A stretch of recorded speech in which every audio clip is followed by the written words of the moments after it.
बार खाड़ी के देशों के लिए अमेरिका सुरक्षा की कोई गारंटी नहीं रहा। युद्ध के 14 दिनों में संयुक्त अरब अमीरात से लेकर ओमान, बहरीन सबको समझ आ गया होगा कि अमेरिका के साथ खड़े होकर ना तो वे इसराइल के खतरे को कम कर सकते हैं, ना इस क्षेत्र में शांति की गारंटी पा सकते हैं। खाड़ी के देशों का यह भ्रम या सौदेबाजी अब सब ढह चुकी है। जिस कतर के शाही परिवार ने ट्रंप को करीब 3,500 करोड़ का हवाई जहाज गिफ्ट कर दिया, उस कतर में अमेरिका का दूतावास बंद है, कतर की फैक्ट्रियां बंद है, एलपीजी का प्लांट बंद है। कतर में जब तब हमले की खबर आ जाती है। इस वीडियो में हम आपको इस पहलू के अलावा उन शख्सियतों के बारे में भी बात करेंगे जो इस युद्ध को प्रभावित कर रही हैं और खुद भी प्रभावित हो रही हैं। अमेरिका के राष्ट्रपति ट्रंप, ईरान के नए supreme leader Sayyid Mustafa Hosseini Khamenei, Israel के प्रधानमंत्री बेन्यामिन नेतन्याहू। इसराइल के प्रधानमंत्री नेतन्याहू ने पहली बार प्रेस कॉन्फ्रेंस की और ईरान के सुप्रीम लीडर ने भी पहली बार अपना पैगाम दिया। इनके बारे में हम आगे बात करेंगे। जैसा कि हम हर वीडियो में करते हैं, कई सारी घटनाओं, बयानों और सूचनाओं को क्रम में जोड़ते हुए युद्ध का हाल आपको बताते हैं। हम किसी एक बयान या एक घटना को लेकर अपना पूरा वीडियो नहीं बनाते, बचते हैं ऐसा करने से, क्योंकि उस बयान के अलावा भी बहुत चीजें हो रही होती हैं जिसके बारे में आपको जानना ही चाहिए और पूछना भी चाहिए कि इसराइल और अमेरिका ने मिलकर ईरान पर हमला किया है। अमेरिका के विमान किसके हमले से गिर रहे हैं? इराक के ऊपर क्रैश हुए विमान के 6 लोगों के क्रू में से 4 की मौत की पुष्टि कर दी गई है।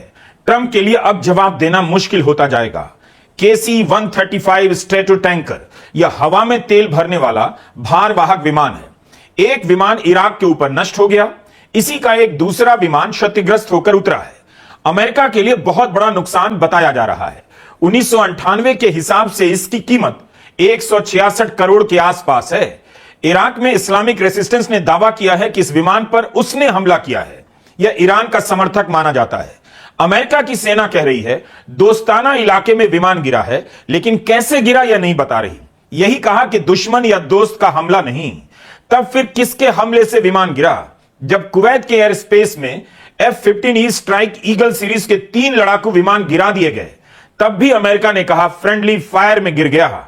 इस बार कहा गया न दुश्मन का हमला न दोस्त का। अमेरिका कभी नहीं कहेगा ईरान से उसका नुकसान हो रहा है, लेकिन हर किसी को दिख रहा है कि ईरान ने खाड़ी के कई देशों में तबाही मचा दी है। 28 फरवरी को ही खबर आई कि ईरान ने कुवैत में अमेरिका के सैनिक अड्डों पर हमला कर दिया। 6 सैनिकों की मौत हो गई। इनके पार्थिव शरीर को रनवे पर लेने खुद ट्रंप गए थे। CBS न्यूज ने सूत्रों के हवाले से रिपोर्ट किया है कि इस हमले में कुल 6 लोगों की मौत हुई है, लेकिन 100 से 150 लोगों के घायल होने की भी संभावना है। गंभीर रूप से घायलों को जर्मनी भेजा गया। अपने ही जवानों के बारे में खबरें छुपाई जा रही हैं। अमेरिका के युद्धपोत जेरल्ड फोर्ड पर आग लगने की खबर है। 2 सैनिकों के घायल होने की सूचना है। सेना कह रही है आग लॉन्ड्री रूम में लगी। इसका ईरान के हमले से संबंध नहीं, मगर ईरान की IRGC ने कहा हमला उसी ने किया। क्या अमेरिका अपने नुकसानों को छिपाना चाहता है? नुकसान नहीं, अपनी शर्मिंदगी को छिपाना चाहता है। अब रिपोर्ट छपने लगी है कि ईरान के मिसाइल लॉन्चर सिस्टम में ऐसा क्या है जो अमेरिका और इसराइल के हमले के बाद भी टिका हुआ है और जिसके कारण पूरे क्षेत्र में दहशत है। ब्लूमबर्ग ने ईरान के मिसाइल सिस्टम पर लंबी सी रिपोर्ट की है। इसराइल के आयरन डोम को लेकर युद्ध की रिपोर्टिंग में कितने पन्ने खर्च कर दिए गए। अब इसराइल का ही अखबार हारेट्स रिपोर्ट कर रहा है कि ईरान के 11 क्लस्टर मिसाइल डिफेंस सिस्टम को पार करते हुए सीमा के भीतर आ गए और एक मिसाइल ने सेंट्रल इसराइल पर 70 बम गिरा दिए। इसके अलावा सूडान से खबरें आ रही हैं, वहां ईरान ने संयुक्त अरब अमीरात का खेल बिगाड़ दिया है। सूडान में संयुक्त अरब अमीरात विद्रोही गुट RSF को सपोर्ट करता है, लेकिन ईरान सूडानी सेना SAF को सपोर्ट कर रहा है।